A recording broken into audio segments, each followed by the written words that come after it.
इस कहानी के लेखक है विजेंद्र कुमार कर्ण। आज 3 दिन हो चुके थे। नरेंद्र से ना तो कुछ खाया गया था और ना ही वो सो पाया था। उसे समझ नहीं आ रहा था कि वो कैसे अपने बच्चे पिशाच से पीछा छुड़ाए। इधर उसके बच्चे का पिशाच उससे बार बार पानी मांग रहा था। पिताजी, पिताजी आप मेरी बात क्यों नहीं सुनते हैं? कृपया करके मुझे पानी पिला दीजिए ना। मुझे इतनी प्यास कभी नहीं लगती थी। पिताजी, पता नहीं मुझे क्या हो गया है। मेरा गला हमेशा सूखा रहता है। नरेंद्र बार बार एक ही बात सुनकर परेशान हो गया था, लेकिन अब वो चाहता था उस पिशाच की आवाज उसके कानों में ना पड़े। अगर मेरी यही हालत रही और मैंने कुछ नहीं खाया पिया तो मैं मर जाऊंगा। क्या करूं? मैं क्या करूं? हाँ, मैं अपने कानों को बंद कर लेता हूँ, ये ठीक रहेगा। हाँ। पहले तो वो अपने हाथों से अपने कान को बंद करता है, लेकिन बच्चे की आवाज आती ही रहती है। फिर वो सोचता है क्यों ना एक कपड़ा अपने कानों पर बांध लो। हाँ, उसे एक कपड़ा मिल ही जाता है, लेकिन जैसे ही उसे उठाकर वो अपने कानों में बांधने की कोशिश करता है, उस कपड़े में आग लग जाती है। अरे इसमें आग कहां से लग गई? यहाँ तो कुछ भी नहीं दिख रहा जिससे आग लगे। अचानक उसकी नजर कमरे में जाती है। उस बच्चे का पिशाच उसे अब कहीं नहीं दिख रहा था।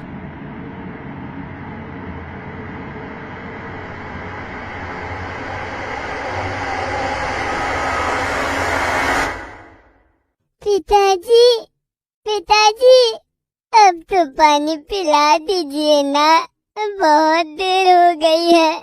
आपको मुझ पर दया नहीं आ रही है पिताजी? मैं तो बहुत छोटा हूँ।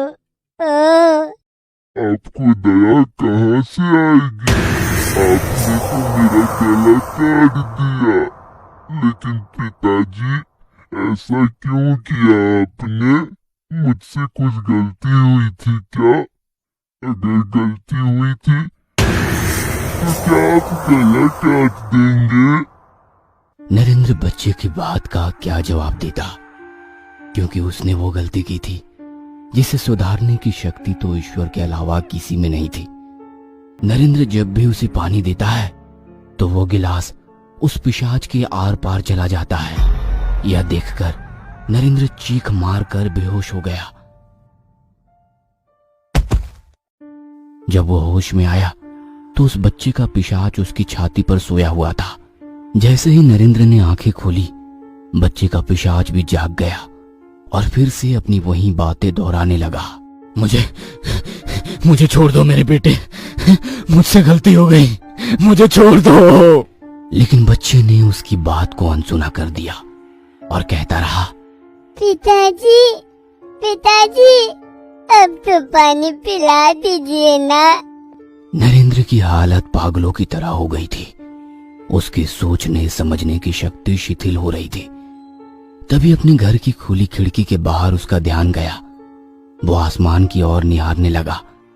आज चांद नहीं निकला था, आज अमावस की रात थी। उसे याद आया आज वो सिद्ध बाबा जरूर आए होंगे। वो उसी समय घर से बाहर निकल गया। हो ना हो बाबा के पास इस पिशाच से मुक्ति का उपाय जरूर मिलेगा। नरेंद्र ये सोचते हुए चला जा रहा था, लेकिन इस बार वो बाबा उसे कहीं नहीं दिखे।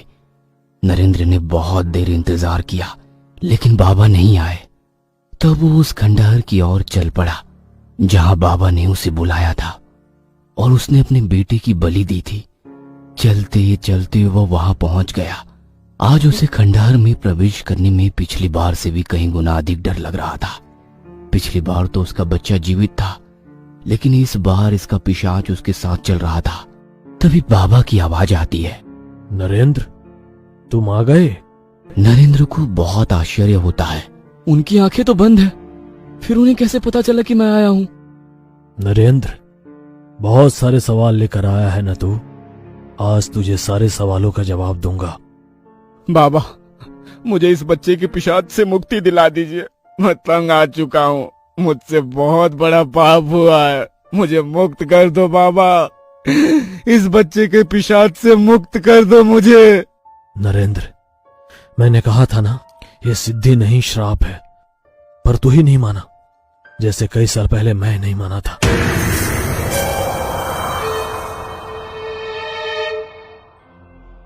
तू कुछ दिनों में परेशान हो गया नरेंद्र। मैं तो ये श्राप पिछले 70 सालों से भुगत रहा हूं। 70 साल पहले मैं भी तुम्हारी तरह ही था। मुझे भी सब कुछ चाहिए था, सारी खुशियां चाहिए थी, धन चाहिए था, दौलत चाहिए था। तो मैंने भी वही किया था जो तूने किया। मैंने भी एक बच्चे की बलि दी ताकि मुझे भी उस बाबा की सारी सिद्धियां हासिल हो जो हमारे गांव आया करते थे। और फिर उस बच्चे का पिशाच मेरे भी पीछे वैसे ही लग गया जैसे तुम्हारे पीछे। हर वक्त वह मुझे दिखाई देता, हर वक्त वह मुझे मेरी गलतियों का एहसास कराता। सिद्धि के रूप में श्राप मेरी किस्मत में अपना काला पन्ना लिखने आ गया था। तंग आकर मैंने एक दिन खुद को मारने की कोशिश की, लेकिन मौत मेरी किस्मत में नहीं थी। मैं जंगल में कई दिन भूखा प्यासा पड़ा रहा, कभी भूख से बेहोश हो जाता। जंगली जानवर मेरे शरीर को नोचते रहे।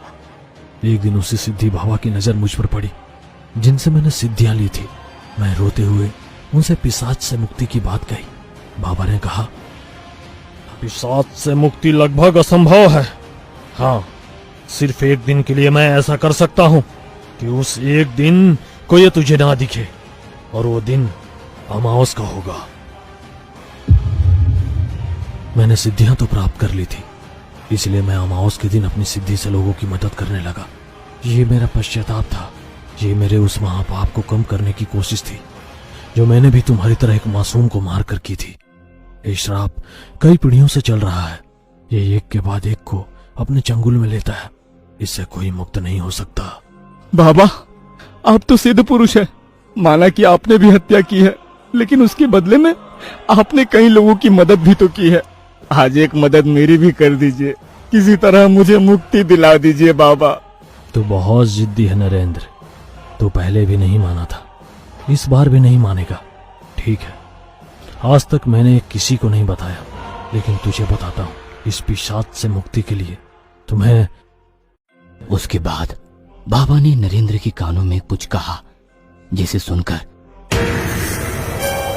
नरेंद्र चौंक जाता है, उसके होश उड़ जाते हैं।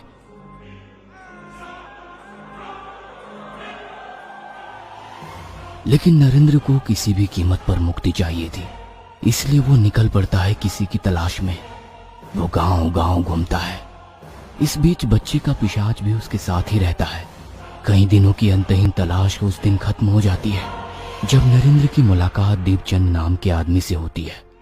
वो भी नरेंद्र की तरह ही बाबा जी की सिद्धि प्राप्त करने के लिए आतुर हो जाता है। तब नरेंद्र उससे कुछ सवाल करता है।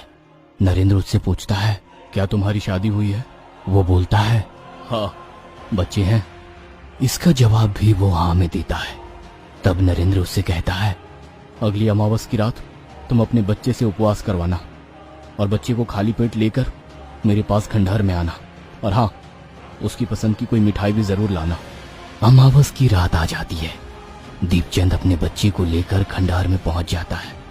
सब कुछ पहले की तरह होता है, जैसा कि नरेंद्र ने अपने बच्चे की बलि के पहले किया था। दीपचंद के बच्चे को देखकर नरेंद्र की आंखों के आगे अपने बच्चे का चेहरा घूमने लगता है। नरेंद्र पहले बच्चे को उसकी पसंद की मिठाई खिलाने को कहता है। दिन भर का भूखा बच्चा जल्दी जल्दी करके मिठाई खाने लगता है। तब नरेंद्र दीपचंद से कहता है, बेटे के पानी मांगने से पहले उसका सिर धड़ से अलग कर दे। ये सुनकर दीपचंद कांप जाता है, लेकिन उसे तो सिद्धि की प्यास थी, इसलिए वो अपने बच्चे की बलि के लिए तैयार हो जाता है। फिर जैसे ही नरेंद्र दीपचंद के हाथों में तलवार देने वाला होता है, तभी एक एक कर पुरानी